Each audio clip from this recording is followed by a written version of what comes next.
Você pode achar que é só mais uma cantora pop, mais uma artista de sucesso, com fãs apaixonados, shows lotados e letras que grudam na cabeça. Mas, e se eu te dissesse que por trás das luzes, dos aplausos e dos palcos iluminados, existe algo muito mais profundo, algo quase místico, um tipo de culto silencioso, um movimento coletivo que mistura emoção, devoção e uma conexão quase espiritual entre uma artista e milhões de pessoas ao redor do planeta. Hoje, vamos mergulhar nesse fenômeno. Vamos falar sobre como uma simples cantora se transformou em uma força cultural capaz de influenciar comportamento, moda, política e até a forma como as pessoas se relacionam umas com as outras. Vamos tentar entender. Isso é apenas coincidência? Ou é uma estratégia psicológica cuidadosamente construída ao longo dos anos? Para começar, precisamos entender quem é essa figura que se tornou quase um arquétipo moderno. Uma artista que começou cantando músicas sobre amor adolescente e hoje é vista como uma das mulheres mais poderosas do mundo. Ela não é apenas uma cantora. É uma marca, uma ideia, uma narrativa viva. E como toda boa narrativa, ela precisa de um público fiel. Mas o que acontece quando esse público ultrapassa o limite entre admiração e devoção? O que acontece quando fãs começam a enxergar em alguém não apenas uma artista, mas um símbolo de quem eles são e de quem querem ser? O fenômeno dos fãs dessa cantora não é comum. Eles não são apenas ouvintes, são participantes ativos. Eles colecionam pistas, decifram mensagens escondidas nas letras, relembram cada detalhe de cada era e transformam cada álbum em um ritual de transição. É como se cada nova música fosse um novo capítulo de uma religião moderna, com suas próprias profecias, códigos e dogmas. Mas antes de julgar, vale perguntar: por que fazemos isso? Por que nós, humanos, temos essa necessidade quase instintiva de pertencer a algo maior do que nós mesmos? A resposta está na nossa mente. Pertencer é parte da nossa natureza. A psicologia social chama isso de identidade de grupo. Desde os primórdios, buscamos segurança e propósito em tribos, comunidades, símbolos. E no século XXI, essas tribos migraram para o mundo digital. Hoje as bandeiras não são mais de tecidos, são hashtags. Os líderes não estão em palanques, estão em palcos e nas telas. No caso dessa cantora, tudo é construído com precisão. Nada é aleatório. Cada movimento, cada frase, cada aparição parece fazer parte de algo maior. E o mais curioso, os fãs percebem isso e se sentem convidados a desvendar o mistério. A artista lança um álbum e a internet se transforma em um grande tabuleiro de teorias. Cada cor de roupa, cada símbolo, cada número vira pista. E no meio disso, nasce o sentimento de pertencimento. Ser fã, nesse caso, é mais do que gostar de música. É participar de um jogo coletivo de significado. E esse é o primeiro ponto da nossa análise: o poder da narrativa compartilhada. Essa cantora não apenas cria histórias, ela cria universos e convida o público a viver dentro deles. Essa é a essência da manipulação psicológica mais eficiente que existe. Fazer o outro acreditar que está participando voluntariamente de algo, quando na verdade está sendo conduzido. Mas não há malícia aparente nisso. Afinal, toda arte é uma forma de condução emocional. O problema começa quando o público perde a noção dos limites. E é aí que nasce o culto silencioso. Um culto não precisa ter templos, nem líderes que exigem obediência cega. Basta que exista fé, repetição e significado coletivo. E se observarmos o comportamento dos fãs dessa artista, veremos todos esses elementos. Eles repetem suas palavras, suas metáforas, suas posturas. Criam mitos sobre seu passado, sua vida amorosa, suas supostas mensagens escondidas. E o mais impressionante, eles se organizam, se defendem, se protegem, como uma legião unida por algo maior. Mas como ela conseguiu isso? Primeiro, pela autenticidade, ou pelo que parece ser autenticidade. Ela compartilha suas dores, seus fracassos, suas vulnerabilidades. Fala de rejeição, amor não correspondido, solidão. E as pessoas se veem nela. Acreditam que ela entende o que elas sentem. A conexão emocional é imediata. E é justamente aí que a fronteira entre artista e público se apaga. O fã deixa de apenas admirar, ele vive através dela. E essa relação tem nome: Relação parasocial. É o tipo de laço em que uma das partes acredita ter intimidade e reciprocidade, mesmo sem existir contato real. O cérebro não diferencia bem o que é presencial do que é simbólico.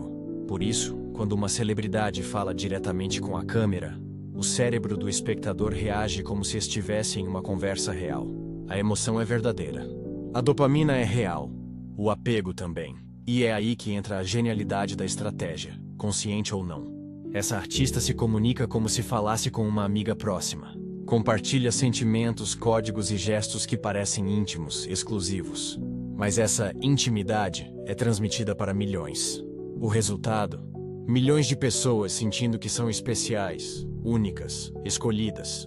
É o mesmo mecanismo usado por líderes religiosos carismáticos, políticos populares e marcas que viram estilo de vida.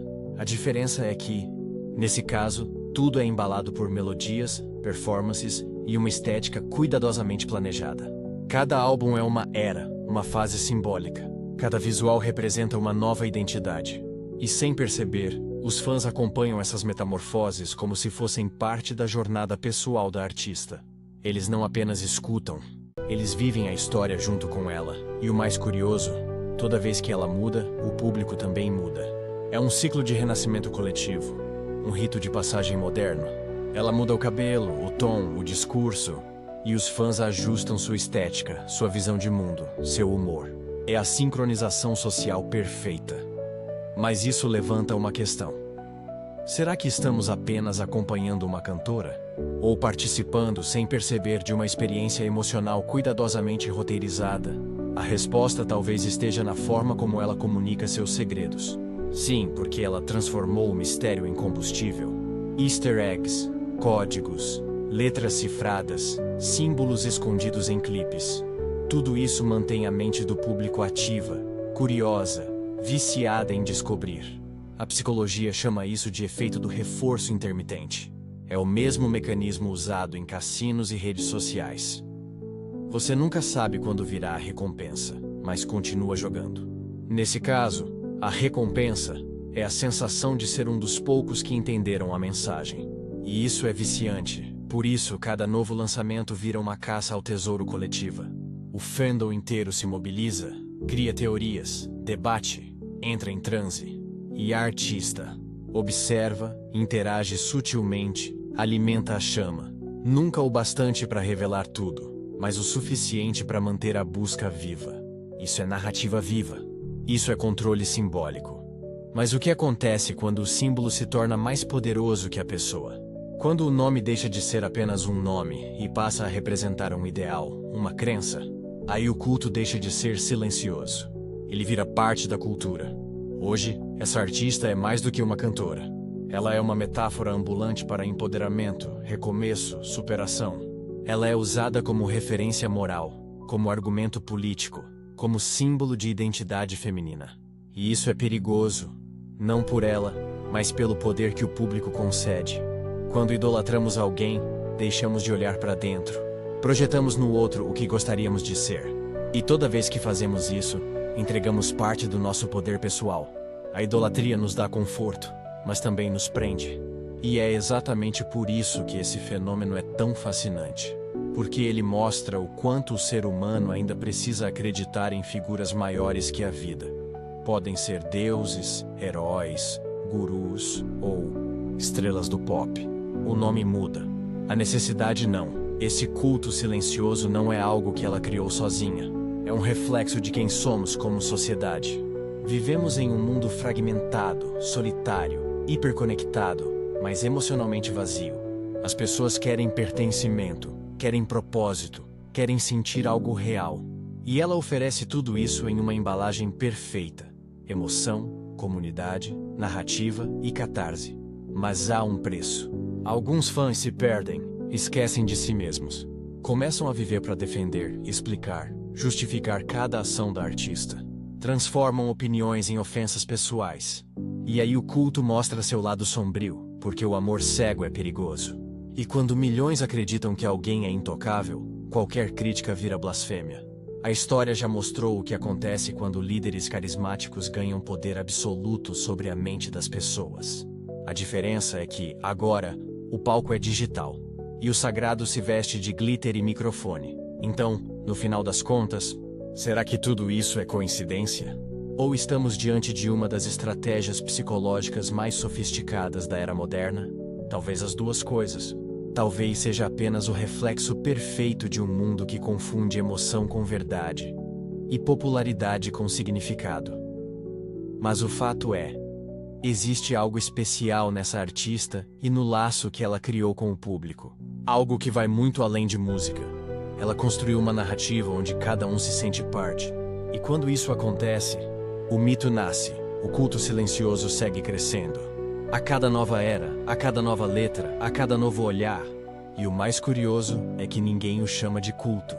Todos o chamam de amor, de arte, de conexão. Mas no fundo, o mecanismo é o mesmo de sempre. A busca humana eterna por algo, ou alguém, que nos faça sentir vivos. E talvez seja isso o mais fascinante. Não o poder da artista, mas o poder que o público concede a ela. Porque no fim das contas, não é ela quem cria o culto.